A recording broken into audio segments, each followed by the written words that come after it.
One of the most brutal race tragedies in history. The Tulsa Race Massacre. Warning, this video may be sensitive to some viewers. The violence of the massacre is not unique. The Tulsa Race Massacre was one of a series of attacks against black communities. The series of attacks started on May 31, 1921, ended on June 1, 1921, when martial law was passed. But in that short span of time, the entire Greenwood District, also known as Black Wall Street, was destroyed and burned down. The wealthiest black communities owned it. Hundreds or thousands of people died, and the devastation it caused might have cost billions of money if it had happened today. But then why were the victims of the riot hurriedly buried in unnamed graves? Why was the atrocity not given any attention and was suppressed? The new generation, including those born and raised in Oklahoma, never heard of the Tulsa Race Massacre.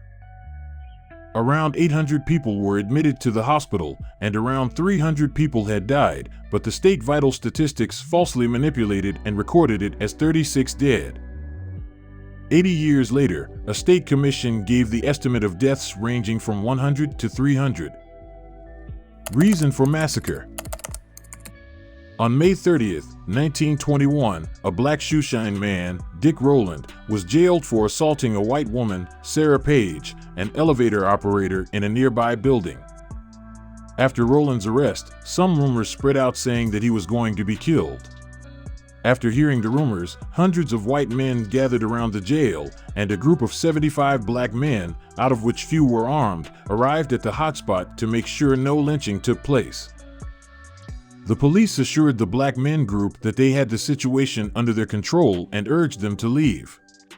Meanwhile, a white man approached a black man and demanded to hand over his pistol to him. He refused, and the white man tried to disarm him, and on this, the black man shot the white man.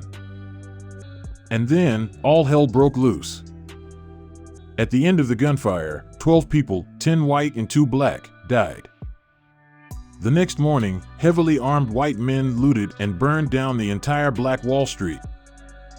Some of the rioters were given weapons by the police, saying "get a gun and get a nigger." Indiscriminately, black people were shot down on the streets. Those who died were buried in mass graves, while some were dumped in a river. According to the New York Times, hundreds were injured apart from the 300 dead, and 10,000 were left homeless. Over 1,470 homes were burned or looted. The massacre was comprehensively neglected from local, state, and national histories. Attack by airplanes. A teacher and a journalist, Mary E. Jones Parrish, had gathered photos and accounts of the massacre and pinned down her experience in her book Events of the Tulsa Disaster. The book says more than a dozen fast-approaching airplanes came up and began to drop turpentine balls upon the black people's residence.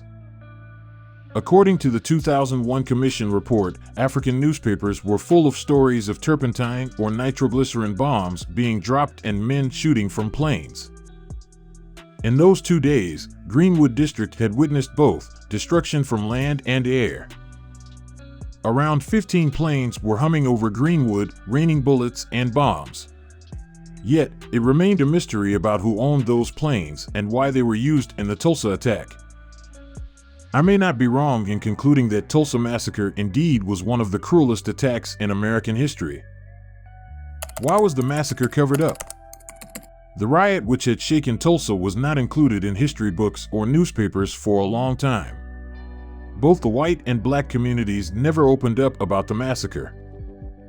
The white people didn't discuss because they didn't want to admit to anyone that they participated in the massacre.